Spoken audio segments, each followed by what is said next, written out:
আসসালামু আলাইকুম। এই যে আমের আচার সরষে দিয়ে মাইকা থুয়ে দিছে। রোদ নাই তো, বৃষ্টি হইতেছে দেখে এমনি থুয়ে দিছে। আর এখানে যে একটু বেশি পাকছে, এগুলা আমি নিজেরা খাওয়ার জন্য। ঠিক আছে, এই যে আমের আচার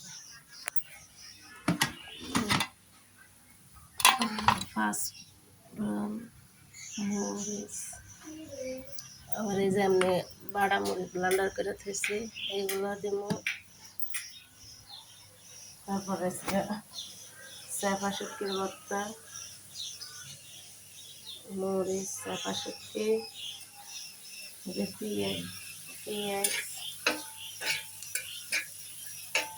পেঁয়াজ এই যে আলুর ভর্তা, ওই যেখানে কালকের খিচুড়ি আছে, খিচুড়ি গরুর মাংস মুরগির মাংস দিয়ে খিচুড়ি।